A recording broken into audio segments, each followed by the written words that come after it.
Okay, so in this video I'm going to show you how to repair a half sole. If you've been following along, you'll know that I used about half as much glue as I normally use on my right boot just to see what would happen. And this is what happened. The separation here, you can kind of see at the back, and there's also a little bit of separation here, kind of the ball of the foot. And we're going to tear this off and replace it, and just kind of show you that it's pretty forgiving. You're not going to mess anything up, you're not going to destroy your shoes if you didn't get it right the first time. So here we go. Alright, so the first step is to just tear it off. And if you just peel it back, cut them at a sharp angle, it comes right up.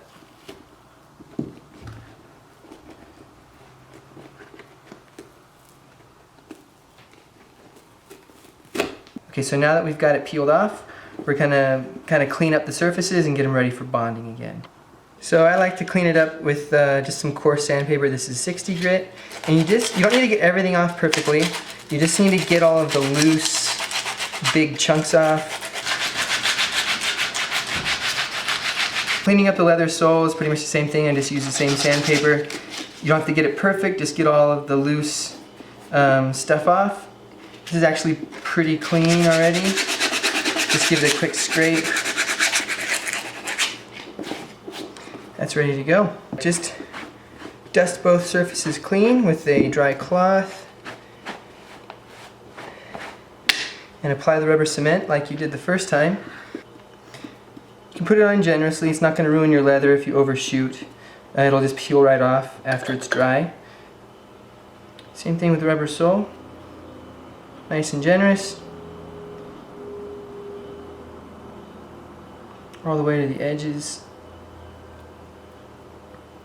So after you've got both surfaces applied, then you'll let it dry for about 15 minutes, and then they'll be ready to stick together. Alright, so now we got both pieces ready. Now this is the one difference. Before we put it on large and trimmed it to size. This is already trimmed to size and we're reusing it. So it's a little bit tricky getting it placed perfectly. Not impossible, but a little tricky. Just be careful to kind of just guide it right back down to where it was, and it'll be fine. So I kind of like to start here at the toe, super gently placing it so that it can be moved, and then follow down the sides, and then after it looks like it's in the right spot, then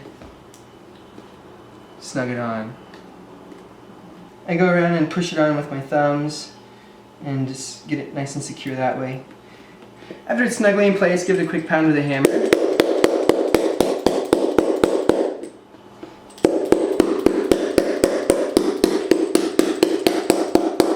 Alright, after it's pounded in place and it is ready to sit and cure, you can give it a lash with a cord like in the first video and let it cure for 3 hours. It's ready to go. To give it a nice pressure while it's curing. And I like to get it all the way up on the toe. You can see that I'm kind of using the eyelets to wrap it up and get it all the way around the toe.